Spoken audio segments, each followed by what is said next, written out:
Dr. Michael Bookhardt. Come join us at our newest clinic location at Good Faith Wellness Center. We provide compassionate health care for your entire family, from virtual visits to office appointments. We're committed to providing the best care. We accept all insurances, and we provide monthly wellness plans. Let's start your family journey to a healthier, happier life. Schedule your appointment today, and remember, true wealth begins with good health. Hello, I'm Dr. Michael Bookhardt. Come join us at our newest clinic. Welcome to another episode of Telehealth Tuesday. This is your go-to podcast for insights on modern healthcare and wellness solutions. I'm Dr. Michael Bookhardt. I'm your host tonight, and today we have a very special episode lined up for you. But before I tell you all about our exciting next guest, let's do a little housekeeping here. I'd like to take a moment and thank our sponsors, Graphics R. Chase, P5 Solutions, and as always, a Dynasty. I also want to let you all know that Telehealth Tuesday can be viewed on multiple platforms, including our YouTube channel, which is Dr. B TV. That's DOCTOR, the letter B as in boy, TV, and also Good Faith Wellness Center, our pages on Instagram and Facebook. So please follow, like, share, and subscribe to help this program. Now, before further ado, I'd like to tell you about Captain Christian Vance. He's backstage. I can see him back there. I'm just going to let him probably get a little situated. I don't know if the gentleman's always busy. He's moving and shaking. I see him backstage, or we're going to let him see if he can get comfortable, and so he'll be able to be stabilized so you can see his handsome face. Captain Christian Vance, he is the current captain, Jackson Police Department. His current role and title is Director of Training. He's a graduate of Murrah High School, and also he's a graduate of Jackson State University, or as some of you all say, the I love. All right. So without further ado, family and friends, I would say stand and cheer for Captain Christian Vance. Good evening. Good evening. Good evening. Good evening. As you see, I'm actually out and about in the community now. I'm over at Northwest Middle School. My son is the eighth grade king of Bailey APAC, and he had a program tonight. So I came out here to support my baby. So as Bookhardt said, I'm always moving and shaking. Yeah, that's awesome. That is awesome. And if you want to tell our guests about APEC and what that's Oh about. man, listen. Yeah, I'm an alumni APAC man. My family, both my parents grew up in Jackson. Got married and moved to California, so I'm originally from the Bay Area. We moved down here when I was about 9 years old, and I grew up in APAC. I went to at that time it was Power APAC. Now it's Wells APAC. They renamed it. I'm glad for Ida B. Wells. So I went to the APAC program from the fourth grade all the way to 12th grade, man. And graduated from Murrah and was an AP scholar with honors and National Achievement Scholar and all that kind of stuff. So I did theater at APAC. It's an incredible program. My oldest son is in the eighth grade. He's in theater and academics, and then my daughter is in the fifth grade, and she's in theater academics. And then my twin boys are in the third grade at Casey Elementary. Yeah, so I know I believe in APAC. I believe in JPS. Absolutely. And for those of you that don't know, that are not from Mississippi, JPS is Jackson Public Schools. So, Absolutely. yeah. So, all right. Without further ado, let's talk about this, Captain Vance. And again, I appreciate you coming on. We want to let some people come on in the room. I see Miss Alexis Bailey, one of our biggest supporters. She's here every week. We appreciate her. And again, we're going to be talking about her amazing story. That's going to be coming up. You're going to hear all about that. One of the first COVID survivors at a particular hospital I was practicing at. But we are live, and everybody who wants to come in, you can ask us your questions. We're going to highlight it. I'm going to blow it up big on the screen so you can see the question. And please, there is no question that is out of bounds. I've talked to Captain Vance. Anything y'all want to know, there's a whole lot going on. This gentleman is an open book, and so he said there's nothing that's basically off limits. So whatever you want to know about community engagement, what he's doing, if you want to talk about things that what are they doing in the police, on the police force in terms of training, education, um, anything. So come on in. We're looking forward to having an amazing discussion. But all right, well, we'll start it off with this. Captain Vance, when it comes to the word like community, what would you say that community, what does community mean to you, and how can we strengthen that? Well, when you say community, it's layered, and the word I always feel like goes hand in hand with community is holistic, right? So when you think about a holistic approach to anything, it means everything working together in concert and hitting all the nooks and crannies and realizing how important every small detail is. And so when you talk about community, it's the same thing. So community means the kids that go to school. It means the teachers. It means the small businesses. It means the police. It means all the citizens working together for a higher quality of life. A lot of times we talk about crime, but what we really need to talk about, what we really need to focus on, is a high quality of life. Because if you talk about crime, then if you're not a criminal, then you're absolved from the problem, right? That's right. Uh, so we don't need to talk about things that absolve anybody. We need to talk about the things that holds everybody accountable. And so community, in its purest form, holds everybody accountable. And every entity of public trust, whether it's the police or it's the fire department or it's elected officials or it's the school system or whoever the case may be. And I'm even holding Miss Mary who live on the corner and Mr. Larry who live down the street. Hmm. Everybody. It's a holistic approach to a higher quality of life, and that's what it's really about. That's right. Well, that's excellent, excellent answer. So I'm going to get on right to it, folks. You know what the elephant in the room, because especially with the transition of power that is taking place, regardless of how you feel about it. We did have some election results, and I think a lot of people out there are concerned and having a lot of trepidation about what to do and how are things going to be with an already strained relationship between the community and the police, or we should just say law enforcement, because you've got highway patrol and police and sheriffs and all and FBI, all that kind of stuff. So my question would be, how do you how do you believe the relationship between law enforcement and community members has evolved over the years, and what can we do to further strengthen that? Um, and that's I always answer it two ways. So first is what we're dealing with nationwide right now is a lack of law enforcement officers. That's everywhere across the nation. Over the last 15 years or so, I'll say 10 years, um, everybody's short. Nobody wants to be a cop anymore. Nobody wants to be a police officer anymore. And it's because it's a the nicest way to put it is a thankless job. You know, nobody Hmm. wants to be a cop. And nobody talks about good cops. Good cops don't make the news. Bad cops make the news, right? That's And so that's right. that's how it is. And so even as a director of training, when I came on the police department, the pool of applicants was so wide and so vast. It's not like that anymore because nobody wants to be a cop. And I say this from a personal perspective. Even growing up in California, in the '90s, riding King and all this different stuff, and even when I That's was in right. first, second grade, you get a Million Man March. And it was all this stuff going on, but at that time, there was public distrust for the police, but with context, right? There was context to it. But the current, we have kids now that are 16, 17 years old that at 9 and 10 years old are F the police, but with no social context. And now we're dealing with a more violent group of children, right? Mhm. And this is not just me talking. You can talk to teachers, you can look at crime statistics, you can look at anything that you want to look at, and we're dealing with a more detached group of youth when it comes to music, when it comes to violence, when it comes to all different stuff. Because we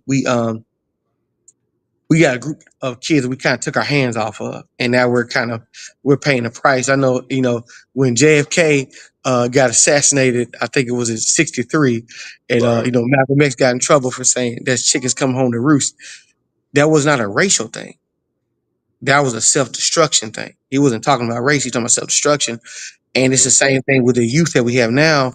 Is we took our hands off these kids. We told them certain things. We didn't give them context, and now it's chickens coming home to roost. And so now we're all as a society dealing with this group of kids that are more violent. And the second part of that answer is there's a guy that I know, and he said something very wise to me one time. He said the way you change the world is you make your world smaller. Right. So we talk Mm. about elections and we talk about different things like that. I'm so focused on the city of Jackson um, that the world could crumble around it and I wouldn't bat an eye. Mm. So, not to say I don't care about presidential election, not to say all these things have their place. They all Right. have their place. But I'm so focused on from the Pearl River to Clinton. You know what I'm Right. saying? I'm Right. so focused on that is that, and another thing about JPD is, though a lot of different places around the country have had civil unrest, Hmm. we haven't had that because your JPD officers genuinely and generally represent the community. They went to Callaway, they went to Murrah, and they went to Bailey, and they went to So we have a situation where we can be held accountable because we're known. That's a good thing. Right. That's a great Absolutely. thing. You look at civil unrest across the country. A lot of times, it was police departments that did not represent their community. Those guys worked there and drove 45 minutes home, right? And Mm. so we shop at Kroger and we go to College Hill and we go to New Jerusalem, we go to New Horizon, and we Uh-huh. go to Save a Lot, and you know what I'm saying. So, and Right. our kids go to school here, and so that's a good thing. That's a good thing to be able to be touched and to be accessible. That's the word I'm looking for. Hmm. To be accessible, and we have a police chief and Joseph Wade who still referees high school football games. You know what I'm saying? That's right. That's So right. that's the tone and tenor of this police part. Is it perfect? Absolutely not.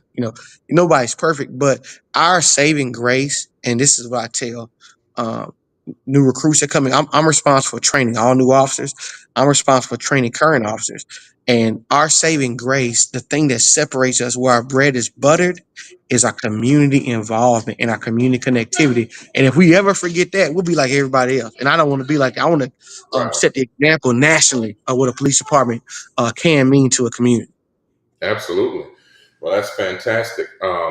And you talked about that being responsible for training the officers. Yeah. So what? So in just for it might be a simple question, but just so everybody's on the same page, when it comes to law enforcement or to be a police officer or a sheriff in the community, what are the minimum requirements that you have to do that? And those vary across the country. So for us, it's a high school diploma, Okay. but I mean that's a minimum educational requirement. But there's so much stuff to go after that. Background checks, even so far as the background investigators are so thorough, they'll go to your neighborhood and sit down and talk to your neighbors. They'll knock on your neighbor's door and Mm, and, and really? find out what kind of person you are. I tell people all the time that the police academy does not make you a good officer, right? The police academy teaches you state statutes. It teaches you federal law, criminal law, all these different things, policy and procedure. The person that makes you a good officer is your mother, your father, your coaches, your aunts, your uncles, whoever raised you, because it's got to be inside you. When you get there, and I take great pride in weeding that out. It's important to me because at the end of the day, my responsibility is to the community, right? I had no responsibility. My responsibility to the recruits ends at preparing them. My true responsibility is putting out a police product that is worthy, of the city of Jackson. And so Mm, that's the whole thing. And so even after the education requirement, you have physical requirements you had to pass, you have psyche evals you had to pass, you have academic requirements inside the academy mm, that you had to pass as well. And it's not a journey. that everybody finishes. There's no class where you graduate with everybody who came with you. You Okay. know, when I started the academy 14 years ago, we graduated 31 people. I think we started off with like 44 or something like that. And so it's a war of attrition. And but that's a good thing. If everybody came in, if everybody graduated came in, either you just had a class that was touched by God, or you didn't do your job. You Hmm. know, so Hmm. Okay. Okay. So, what would you say? Well, another question was that came up. What would you say the role of local businesses are? When it comes to law enforcement. So, for example, I know that you and I have the same barber. Uh, hmm so shout out to Clean Jokers, Ryan Porter. absolutely, Yeah. So, and I know that he has at his barbershop, he's got different events. We've got Bishop Trailer, one of his yep, loyal clients. And, yep. he has a church here that's very rooted in the community and very, very active. So, what role would you say that local businesses right here in Jackson have? What role do they play when it comes to, civic engagement and working with law enforcement and all of that? They've got a big role, man, and largely, I say this: we got to do a better job. We got to do a better job. If you are a small business that enjoys the success of the community, it's incumbent upon you to pour back into the community. And I'm glad you mentioned Ryan. He's somebody who does a great job. He's worked with me a lot. Even at, are you familiar with the Briarwood Art Center? I've heard of it, but never Yeah, been. yeah. So it's great. It's a great nonprofit with mentoring and different arts programs. And Ryan has donated a lot of his time with me at the Briarwood Art Center. So, and he like I say, he's a local barber. Even when I had JPD, we sponsored a talent show. In spring break, and it was a huge success. We did it at the convention center, Mhm. and raised money to give prizes to kids and this and that. Ryan gave a free haircut to every young man that Wow. was in the talent show. So that's kind of what I'm talking about is lending your talent or whatever your business does, even if it's internships, if it's jobs, whatever the case may be, because you have some great kids here in Jackson. There are some Yeah. this community is so rich of talent and tremendous children. And policing for me has just been a vehicle um, Hmm. to serve the youth of the city. Even at the police academy, we got three youth basketball teams that I coach, ages 6 to 12, and we play 3 seasons a year. In the summer, I have 4 summer camps. I do that free to the parents. Four sessions that are free to the parents, and it's just about really leaning into the youth because if we do that, like you're not going to see the result next Tuesday. You're not Right. going to see it next month, but we'll look up, 4 or 5 years from now, and we'll see, man, this city has changed because we've poured into the future of the city. And I particularly talk about the children because there's no one person, there's no politician, there's no business, there's no anything that's more important than these babies. They're the most important thing in the city, Yeah. and that will always be true. That's So right. when they're That's right. 30, it's still gonna be true. The next generation will be the most important thing in the city. So um, it's really important for local businesses and churches to find creative ways to service the community for free, or for little Keyword. charge. You know what I'm Keyword. saying? Yeah, we got to do that, man. We had to do that. We got to do that. And every time I get on TV or anytime I do something, I talk about what I do, but I also issue a challenge to everybody because we got to do a better job in this city. And like I say, I don't care. And there's no knock on no other city or whatever, but I don't care about any other place. I only care about this place. This is my place, and Yeah, that's it right. belongs to me. And I take ownership of this place. And so we've got to do a better job servicing the community and supporting these parents, supporting these mothers, supporting these fathers and these grandma. We got some grandparents that are raising their second set of kids. You know what I'm saying? Yeah. Yeah. And so we got to support them, man. We got to support them and let them know what all resources that we have available to them. Yeah. Captain, I know you're on the scene there, and so you're Yep. not in the news studio. But I wonder if we might be able to just let you center because I want everybody to see, your I'm whole face. trying, man. Hey, Yeah, I know. how's it now? Yeah, okay. Let me see here. Okay, it's We better. just don't want to cut off, the top of your head. We want them to be able to see you. Is Yeah, it better now? yeah. Are you able Okay, to hear okay, me? okay. You can hear me? Okay, perfect. That's perfect. We look. We may not be on the news station right now, but I want to make sure Right. we get it just like we on CNN. Yeah, man. But yeah, I appreciate that. So and you said something about these kids. The interesting thing is that, like you said, you're born here, raised here, went to Murrah, went to Jackson State, Yep. and one of the first thing with me, being somebody from Orlando, Florida, coming here for medical training residency, I remember that a particular elected official, uh, they had a forum in the community, and it was basically saying, what can we do to keep people here in Jackson? And one of the things was, and there was a mayoral race that was going on as well, and one of the candidates asked me, they said, well, Doc, what do you think? Even though you're not from here. And I said, look, being from Orlando, Orlando is referred to as the city beautiful, and people from all over come. It's the number one tourist destination, basically. Definitely in the country and top, Hmm. top in the world because of Disney and Universal. And so I told this particular gentleman, I said, hey, when people come to Orlando, Florida, it's no question. People know why they're there. They're like, hey, you've come here, beautiful place, palm trees, land of opportunity. I Right. told this particular elected official and the particular, mayoral candidate at the time, I said, you've got to figure out something where Jackson, Mississippi can be that, where people like yourself that are born and raised, here, want to stay. Like they don't want to just get their education at UMC or Jackson Right. State, or Tougaloo, Yeah. and because so many people they're like, oh heck no, I'm gone. I'm tired of being here. Yeah.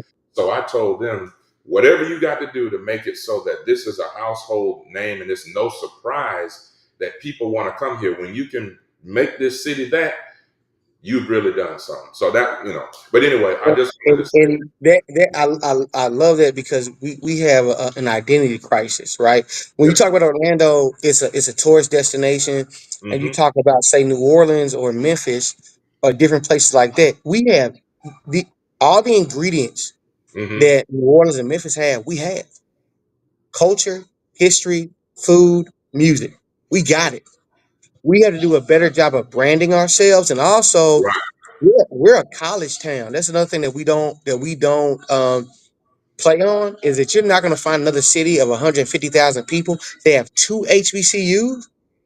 that's We have right, two in Jackson State. Then we have two other private colleges in Belhaven and Millsap, and we do a very poor job of branding ourselves. We are a college town, and the sad part about it is every year we have tens of thousands of new kids that come in here, and we have a hard time holding on to them. And we have to do a better job of holding on to that talent, like you said, that comes here. And UMC has 25,000 employees. mm-hmm.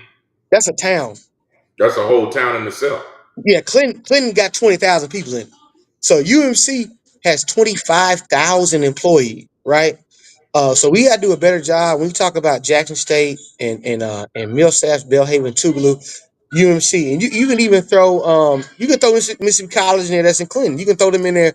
We got to do a better job of holding on to the young talent that comes in the city and rebranding ourselves as Mm-hmm. a college town. We That's like right. the way you have a brand for Orlando and New Orleans has a brand and That's Memphis right. has a brand. They don't have anything we don't have as far as history, music, culture, food. You know, if Mm, Mississippi is a birthplace of American music, and it is, it's not up for debate. that's right. Blues, jazz, rock and roll. So we're the heartbeat of the South. You know, we're 7 hours away from Houston, we're 4 hours away from Atlanta, we're 3 hours away from New Orleans. You know what I'm saying? Like if you think about our heart, you pump it to the heart and it pumps back out. You know, we pump culture out, we pump That's right. history out, we pump all this stuff out, and we just we've done a poor job of branding ourselves and believing in ourselves and having this really bad perception of ourselves. Jackson is Right. beautiful. The people are beautiful. You look at COVID, all this different stuff that has happened in this city. I guarantee you this: Bookhardt, if your car stopped on Northside Drive, I guarantee somebody gonna stop and help you out in the Mm-hmm. city of Jackson. And I ain't talking about the police or the fire department. I'm talking about a citizen. Mm-hmm. We are full of beautiful people. It's for grandma who don't know you, and you can eat at their house for Thanksgiving. You know what I'm saying? That's right.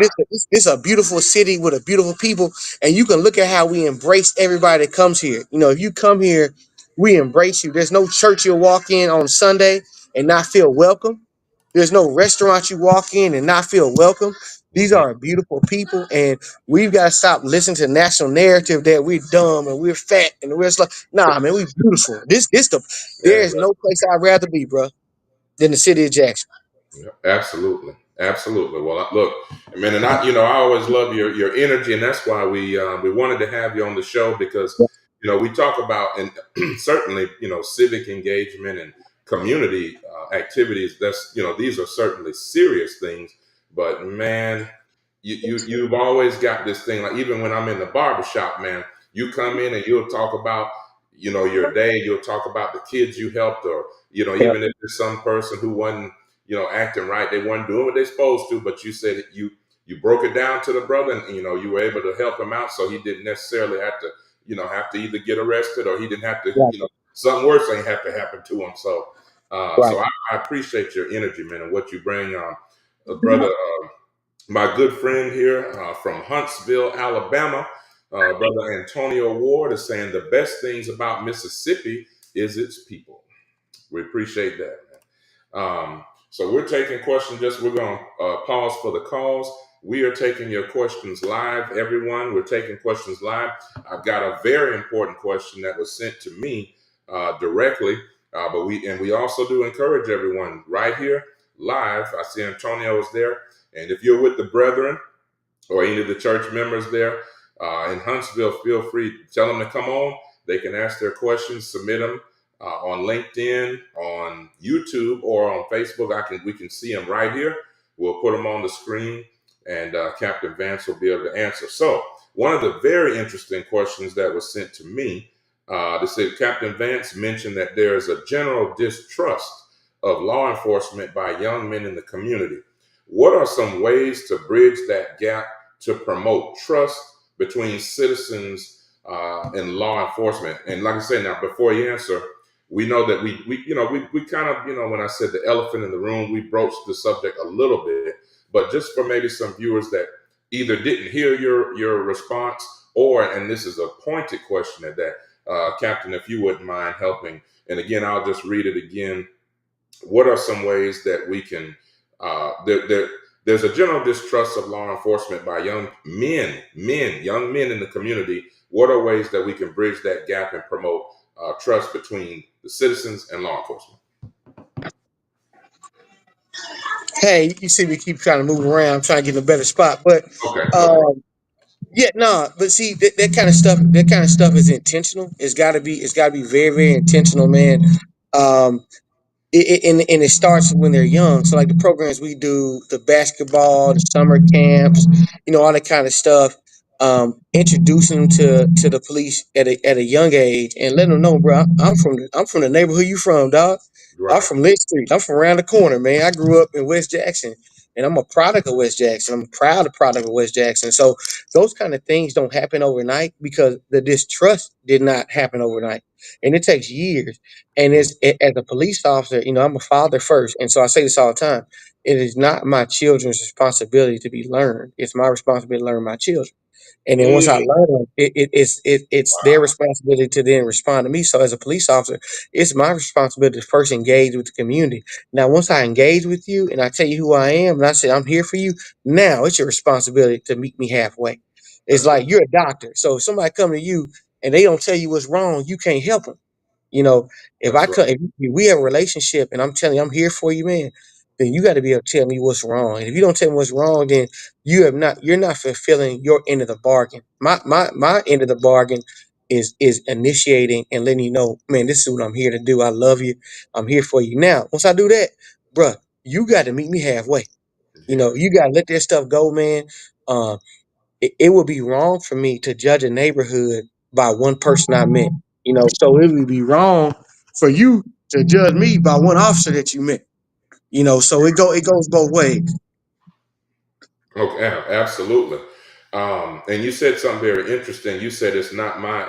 Can you say that quote again? I want to capture that. You said that it's not necessarily your job to go to the your kid is your is your what? Can you say that again? It's not your Yeah, job yeah. As a father, it is not my children's job to be learned.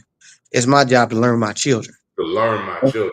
and once I learn them, okay, now we can start on something. But so as a police officer, it's not the community's job to build trust. It's my job to show myself trustworthy. And once I show myself trustworthy, now the ball's in your court. Now we got to work.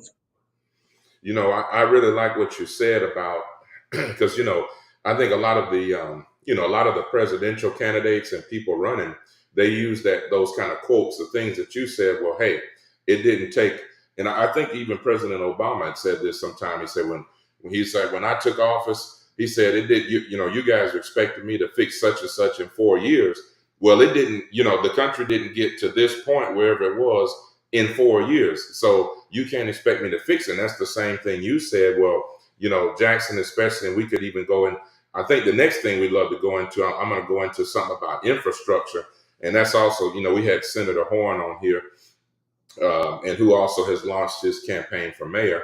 And so I know that that's something I'll probably touch on with some of those elected officials. But anyway, the infrastructure, when people are running for office here and also other places, but there's a big one in Jackson because of the water issues, the infrastructure, the potholes. And so a lot of people, when the different candidates, when they're running, they say, well, look, I this has been a problem since what 1940 or 50, probably, before we were even born. Right. So you can't expect me to be either as mayor or governor or whatever to fix it. And that's exactly the great thing that you said. Well, as a police officer, there's been all this distrust, which one of our guests, asked about. You cannot expect for you to fix that, and even in your new role, training all these people, that it's not going to get fixed overnight. Right. No, it's not. It's not. It's going to take several years. It's going to take some time um, to build trust, and it's going to take it's a generational thing. You know, it's not going to take one generation. It's going to take several generations. But you got to be willing to put the work in and not get discouraged when you run to a situation that's not going your way. So Mhm. hold on, real quick, man. Hold on. Okay. Okay. Well, I'm going to feel that let's talk about these quotes from Captain Vance, because as you can see, he's a busy man and he's on the job. So I appreciate that, brother Antonio. It's my job to learn my children. It's not my it's not the community's job. It's not my community's job to trust me. It's my job to present myself as trustworthy. So I appreciate you quoting that quote from Captain Christian Vance, and also when he comes back, we'll talk about that. The question that you have, which is being from communities of Black and Brown individuals, how will this play out in this effort to deport those that may be here illegally? That's an excellent question. I think that would also be a great question. But like I said, that's we'll certainly go ahead and ask the captain that. But that's also going to be a question very pertinent to when we have some of the elected officials, and I've got a particular state representative that we're going to try to get him to come on the show, likely next year, January or February. So we'll get him back on. Let's see there. I'm back. I'm Vance, back. are you okay? You back on? Okay, all right, no problem. Well, I'm going to put this on here. So we've got a question. Being from communities of Black and Brown individuals, how do you think this will play out in the effort to deport those that may be here illegally? And that's just your personal. We're not going to hold you to it, Okay, but no, yeah, no, and that a lot of times that goes into a federal level. A lot of the people, when it comes to deportation, those are federal agencies. whether it's ice or whatever the case may be. But yet Right. again, and people don't understand, the city of Jackson has a much larger Hispanic population than people realize. Mm-hmm. Whether it's Mexican or Central American, you have a lot of schools. You have a couple schools in JPS elementary schools that 30% of their enrollment is bilingual, and so a lot of people don't understand it about Jackson. But like I say, I always go back to the way you change the world is you make your world smaller, and I think it's incumbent upon every community and every city to focus their efforts on making their city as great as it can be. I've always been of the mind that the more people we have, the better, and the more we share our cultures, the better. I'm big into that. Like I said, I'm from the Bay Area originally, so there was black, Hispanic, Asian. When I say Asian, I mean Korean, Japanese, Chinese, everything. And so I'm big into that. But we just have to, every municipality has to focus on, doing those things to make their community as great as we possibly can. And I really do believe in celebrating other cultures and celebrating each other. I do believe in that. Absolutely, absolutely. Well, one of the questions I've got, you know, I guess, can you think of any examples where you saw like a community initiative create some real change here in Jackson? Like, is there anything that comes to mind when there was a community initiative for change, and what can we learn from that? You cut out. You said a community initiative. That what now? That seemed to create some real change, in Jackson. Was there anything that Well, comes to mind? well, there were things when I was growing up. Jackson State had a program called Kids College. That was great, and they had NYSP at the same time. And so in the late '90s, early 2000s, in the summertime, you would have thousands of kids converge at Tougaloo and Jackson State because Tougaloo had a program as well. Upper Bound was a Tougaloo's program, and Mhm, Jackson State had NYSP and they had Kids College. So mhm, those are things we got to get back to because those are things that we looked forward to, and that a lot of kids, that's how they got introduced to a college campus. They got mhm, introduced to the expectation, the like I say, and I keep saying this, I want everybody to understand this, is the way you change the world, you make your world smaller. We have this idea that the world is this rock that we live on and these 7 billion people, but we each have a different perspective. So if I can meet a third grader and touch their heart and mhm, change their perspective of who they are and change their expectation of what they can be, I've mhm, changed the world. I've changed the world. I've changed their world. And so we got to get back to that, where we understand that. And so those two programs in the late '90s, early 2000s, Upward Bound, well, three programs, Upward Bound, NYSP, and Kids College. Those are huge programs at Tougaloo and Jackson State that affected me as a kid. I went to Jack State. My sister went to Jack State. My other sister went to Jack State. Like that was my introduction. Ain't no HBCUs in San Jose. You know what I'm saying? Ain't no You're HBCUs in right. San Jose. Exactly. So you moved down Exactly. here in '98, and my lullaby, what I heard going to sleep at night was a sonic boom. That's what I heard. I grew up on Prentice Street, so I heard them growing, Uh, growing up at night, and then I heard the ROTC program running through the neighborhood in the morning time. So that was my introduction to yeah. HBCU. That was my introduction to Jackson State and that type of community. So those programs were huge in West Jackson. They were huge in Jackson as a whole. Yeah, absolutely. Absolutely. And we appreciate everyone tuning in. And again, we're just to have a friendly reminder, we've got about 20 minutes left on our show. Please don't all ask at once. We have, this is the place, this is the forum. Ladies and gentlemen, you all asked for it. You want to hear from our lawmakers, from our elected officials. This is what we are bringing in Telehealth Tuesday. This is the time. This is the place. You want to know what's going on with training? Uh, what's going on? Are there going to be more police officers coming in? Are they increasing the budget? What are we doing to bridge the gap in relationship? As one question was between men, young men, and police. This is the place to ask. This is it. So come on. Feel free to flood us with those questions. Keep them coming. We are live. We'll put the question on the screen, and he's here to answer. Uh, let's see. The way to change the world is to make your world smaller. All right, there we go. I appreciate that. So let's talk about this. Let's see. You talked about Jackson State University. You talked about growing up and hearing the sonic boom and different things, ROTC.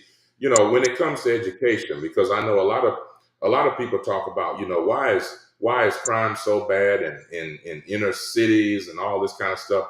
And one of the big thing, we talk about all the different reasons, but one of the things is the lack of education. You've got resources, money, how people are raised. That people will say the father not in the home, and all of those things certainly contribute. Right. But one of the things we talk about is education. And so I think that's a big thing too. I'm sorry. Okay. I've got a question right there coming in, so I'm going to hold mine. But basically, that's where I was going with that, is that I'll just make mine a comment. I think that it's so important. A lot of people will say, well, everybody doesn't have to go to college. And that's true. That is true. Some people are ready to enter the workforce after high school. Some people become business owners. They don't want to deal with a bunch of loans and start life in a bunch of debt. But Right. edu- yeah, but education is paramount. Education is key. That is the key. That is one thing that people cannot take away from us. But all right, enough of my soapbox. Vance, look, Mr. Bruce Cornelius, uh, what Bruce Cornelius is asking, what does Captain Vance want to see for the future of JPD? Oh man, it's great. That's awesome. I want to see an influx of new young officers that are from the area. Um, we're working on some partnerships with JSU. Um, People that have already decided that community is what they're about. So as I stated before, we got Millsap, Belhaven, Tougaloo, and Jackson State. And whether you're a criminal justice major or a sociology major or whatever in liberal arts in that field, you've already decided that you're about people. You're a people person. You're about Mm-hmm, people. You're about the community, and those are the people that we're reaching out to. Those are the people that we're trying to build a bridge with. But as mm-hmm, time goes on, you need new fresh ideas. You need new fresh ideas, new fresh approaches. I'm not an old man, but I'll be 36 on Thursday, and I've got more in common. And you think about this, I've got more in common socially with my upbringing with somebody that's 50 years old than I do mm-hmm, with somebody that's 21 years old. So you look at those 15 years, either way, I've got more in common with somebody that's 50 years old than I do with a 21-year-old young person because of the way I was raised and my upbringing, this and that. So we need new young people that are dedicated to the community and have a fire about them about engaging, particularly with our young people, so that we can keep this thing going. Uh, right, we definitely have emphasis on mental health in our department. We have an emphasis on dealing with society. We have an emphasis with conflict resolution. We actually offer conflict resolution classes for the entire community at the police academy weekly. And really, so, yeah, really. we're already going. Yes, sir. We're going that way, man. Where we're so engaged with the community, and like we have great leadership now. JPD Chief Wade is doing a tremendous job, man. I believe in him. He's doing a tremendous job. So we just need people whose hearts are already turned that way, and then we can fan their flame. And then, Captain, you said, I want to make sure our listeners are hearing this. Captain Vance just said that there are weekly Yeah, conflict resolution classes every that are every offered Monday, every every. Monday at 6 o'clock. Let's put that up there. Every month. Where is that going to? At what time or Say where's it that? again. Where is that held? At the police academy at 3000 St. Charles Street at the JPD Police Training Academy. Let's see here. We want to make sure we've got that up. Let's see. We've got that up on the screen just to make sure everybody sees that conflict resolution class is offered every Monday at the Jackson Police Training Academy. Yep. So we want to make sure that that because I definitely was not aware of that. Um, you know what? I tell you what, I'm gonna go off script for just a second because I've got every Telehealth Tuesday we have different questions. Every now and then, some people will submit their questions to us ahead of time, and then we also have questions that we've done some polling, and so we generate several questions every time that I prepared, but. I want to talk about Captain. What about these cameras on the vest? Those bulletproof vest cameras, because Yeah. we know that we saw the gentleman football player, Miami Dolphins. Um, thank goodness for technology. When he was driving his, I think it was either a Ferrari or Lamborghini, and this man is on the way to the dome in Miami to play, and they're pulling him over and pulling them out the car. And look, and like you said, we want to be fair to law enforcement. We know that everybody isn't like that. There are great officers. We do support blue. We do support because without law enforcement, without you all, that's a job. Sometimes a thankless job. It's a hard job. We know it doesn't pay enough, and so I want to just say we do take our hat off to you guys, man. I just want to say that we really appreciate what you do in the community. So we're not, but like you said, the things that make it to the news bites and sound clips, just like this famous player, and who knows if he had not been famous, he might have just been another black man. My question is, like, so in Jackson, do we have the same technology here with the sheriffs and police with cameras and like how do those things get cut on and how did they, at what point are they turned off? Who has Yeah. control? So yeah, our policy is as soon as you receive a call for service, you turn your camera on. So your camera is on as you're en route to a call. Or if it's a self-initiated thing, you turn your camera on, traffic stop or whatever the case may be. So there are general orders and policies and procedures in place to turn your camera on. So every interaction you have with a citizen, your camera Mhm. should be on and through the duration of the interaction. Even if you take somebody to jail, your camera stays on en route to the jail. You know, of course, there's situations in the hospital where you turn your camera off because of HIPAA violations and things of that nature. But Right. we're regulated by our general orders and our policy and procedures as far as putting your cameras on. I believe in the body camera. I believe in them because it really, as an officer, it really protects you because Hmm. as much as you see a bad interaction with somebody, that's how often somebody could lie or say something different if you didn't have your body camera on. You Okay. know, so Okay. think about cameras is cameras make everybody act better. Right. Police and Exactly. citizens. That knife cuts both ways. That's And right. so I believe in that body camera, and it's a great tool to have. Even if you don't think about it on this scenario, say your loved one was harmed or hurt or even murdered, and we go on a crime scene, we got our body camera on, and see, imagine it's such a tumultuous situation. There's things we miss. We can go back to the body camera and look at evidence on the body camera. So it's even more than just citizen interaction. It's a tool for investigation. It's a tool Right. for everything. So I believe in the body camera and always, always, always, always having it on. Always. Absolutely. Absolutely. Yeah. And yeah, and I agree, brother Joe. We have to get the word out about the conflict resolution classes. He says that that is needed, and I couldn't agree more. And like I said, I'm gonna stop harping on it. But that is, man, that is just such great news to know that that's being offered. Um, you know so I just want to hear from you, like, when it comes to ways that we can take with community members and businesses and police, kind of collaborate to resolve local issues. Are there any kind of innovative ways that you've seen or things that you might suggest where we can come together to resolve issues? It takes involvement and collaboration, and like in Jackson, every precinct that you have, it's four precincts in Jackson, police precincts. Precinct 1 is South Jackson. Precinct 2 is West Jackson and downtown. Precinct 3 is Northwest Jackson, so Watkins, Beasley Road, Bailey Avenue, all that.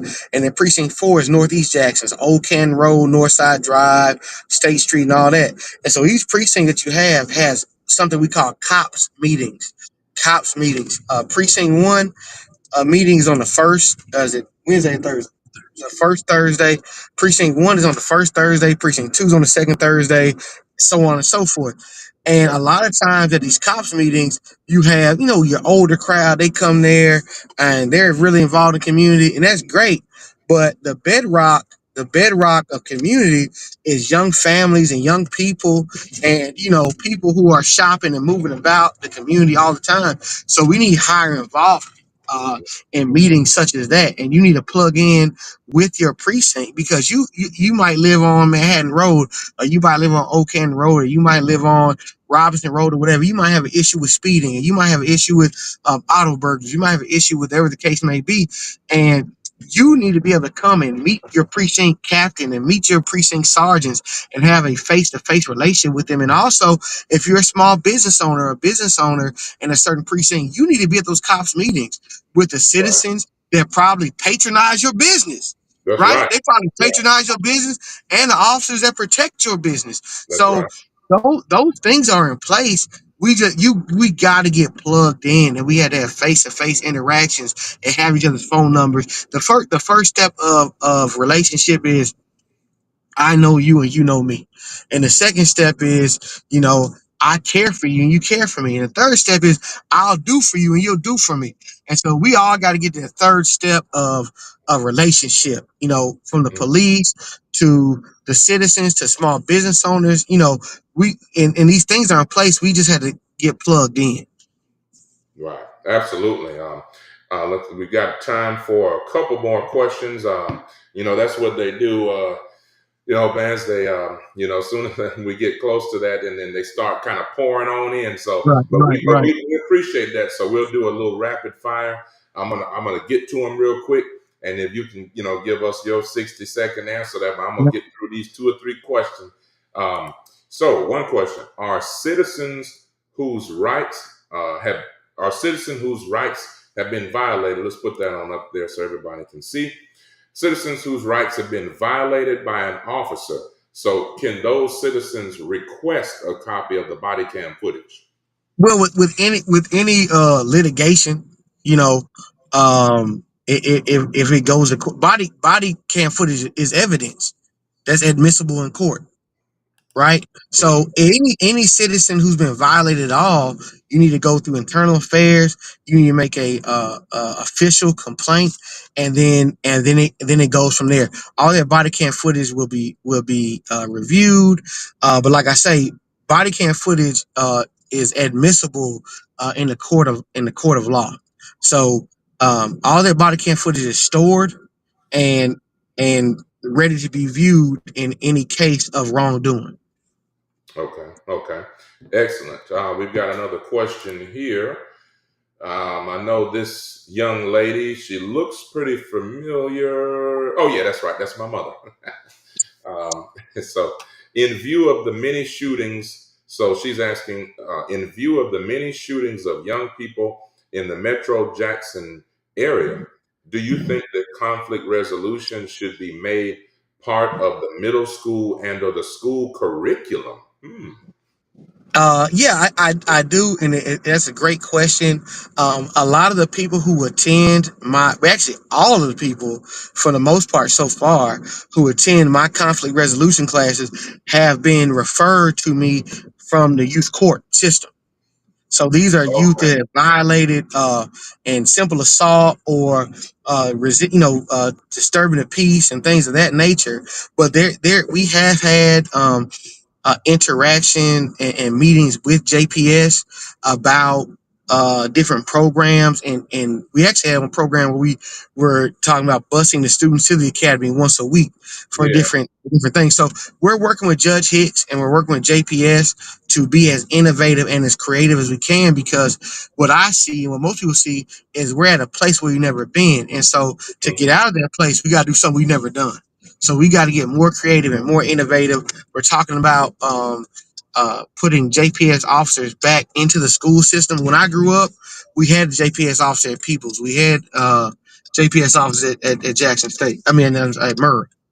Okay. So I'm Okay. sorry. I'm sorry. I'm saying JPS, JPD. We Yeah. had JPD Yeah. Yeah. officers at Murray. We had JPD Yeah. officers at Peoples, and that was not a bad thing. We familiarized ourselves with these officers, and they became a resource to us. And so, we just got to get more creative, man, and be more intentional with our youth. Yeah, absolutely. We've got time for just two more. Let's put this next one up there from Mr. Joe Jackson. Um, but that was an excellent question. We appreciate that. Mr. Joe Jackson with the fantastic beard. Uh, apparently, he says, apparently we have communication issues because he says, I did not know about a precinct meeting, and I consider myself to be involved. How are you guys communicating this, about the weekly meeting? Oh man, so we actually have and there's another thing is you if you're not following JPD on Facebook, please follow us on Facebook. If you're not following us on YouTube, please follow us on YouTube. We're very, very active. And so these are things that have already been in place for years and years and years. Even in Precinct 2, and I'm not sure what precinct Mr. Jackson lives in, they've got a doggone newsletter that they make every week that citizens can pick up with tips about safety and introducing the new officers and things of that nature. So, if we're doing a poor job of putting that out, I'll get with our information officer and we'll blast it on social media a little bit more. But if you're not following us on social media, please follow us because we give a lot of updates about our movement throughout the community. Hmm. Absolutely. That's excellent. That's excellent. And like I said, I'll be also, since I've been here for 11 going on 12 years in Jackson, that I certainly didn't know about that. Probably a lot more involved now than I was when I first came. But, nevertheless, I've known you and several other folks for years. And, we just didn't know. And so I think that's great to get the word out. And, in a newsletter and joining the Facebook page. So let's take one more question. Let's see. Great question. Growth and development. We'll take one more question, good people. Or now it's already, man. I tell you, man. Captain Vance was 7:59. Boy, I tell you, man, it's crazy how quickly an hour, can Right, go. right, right. Yep. And look, just like I tell every guest each and every Tuesday, I think that especially with all the outpouring of interest and support, we'll probably have to bring you back in 2025. Let's Uh, do it. We'll do it. Let's do it. yes, indeed. I'm going to see if one more question pops up. Sometime we get a little delay here. Let me refresh the comments section. Jasmine says yes to growth and development. All right. Let's see. Anita Greer has, okay, she's had a comment. She said, thank you very much, Dr. Bookhardt and Captain Vance. This has been a wonderful conversation. And I couldn't agree more. It was Uh, my pleasure. My pleasure. yeah, man, we appreciate it. So look, let's go ahead and close it out. I want to, before I do my closing and outro, Captain Vance, if you'll just quickly tell us what you're doing. We know you're. If you'll just tell us again, just to remind all of our viewers who you are, what you do, and what you're working on. What can people look forward to seeing? I'm Captain Christian Vance, with the Director of Training for Jackson Police Department. Man, we're gearing up. We blitz the community every month, but we're gearing up for our basketball season, our youth basketball season. Uh, for the winter, we're gearing up for our toy drive for the winter, and we're also currently always training our officers with legal updates and different training to keep them abreast on what's going on in the community. Absolutely, absolutely. That's awesome. And then you're still doing a lot of coaching. I remember a couple years ago you were doing Man, yes, sir, man. I got kids from ages 6 to 12. I got three separate teams, man. I'm coaching around the clock. Ooh, woo. Man, Yes, I guess sir. they're giving you three separate checks. All Uh, yeah, they all say 0, 0, 0. right. That's Well, look, everyone, we want to thank Captain Vance yet again, man. I really appreciate you coming on here, man. Fantastic discussion. Thank you all for watching Telehealth Tuesday. As always, we love this amazing audience participation each and every week here Tuesday at 7 p.m. Next week, we're going to have Cryo Contour. They are an amazing couple out of Nashville, Tennessee. Dr. Lorena Poe and her husband, Mr. Javon Poe, Cryo Contour. We're going to be talking about weight and wellness for the holidays. And so you don't want to miss what they're doing in Nashville. We're going to see about maybe even having some services, some similar services at Good Faith Wellness Center right here on Lakeland Drive in Flowood. But they're going to tell you about what they're doing to shape those waists, those hips, cryo contouring, basically other ways, non-invasive ways of trimming off fat. People are always talking about BBLs, or this is a way to do different things without surgery. So anyway, you don't want to miss that. And so with that said, we hope that you will join us each and every Tuesday, 7 p.m. Bring a friend with you, and don't forget to subscribe to Dr. BTV on YouTube. And if you've got a story, a testimony, or even just something you want to discuss, please feel free to DM us, email us, anything. We're here for you. We'd love to have you on the show. And so, God willing, we'll see you next Tuesday, 7 p.m. This is the place where we treat and discuss mind, body, and soul. And as always, remember, true wealth begins with good health. Bye for now. Hello, I'm Dr. Michael Bookhardt. Come join us at our newest clinic location at Good Faith Wellness Center. We provide compassionate health care for your entire family, from virtual visits to office appointments. We're committed to providing the best care. We accept all insurances, and we provide monthly wellness plans. Let's start your family journey to a healthier, happier life. Schedule your appointment today, and remember, true wealth begins with good health. Hello, I'm Dr. Michael Bookhardt. Come join us at our newest clinic location at Good Faith Wellness Center. We provide compassionate health care for your entire family, from virtual visits to office appointments. We're committed to providing the best care. We accept all insurances, and we provide monthly wellness plans. Let's start your family journey to a healthier, happier life. Schedule your appointment today, and remember, true wealth begins with good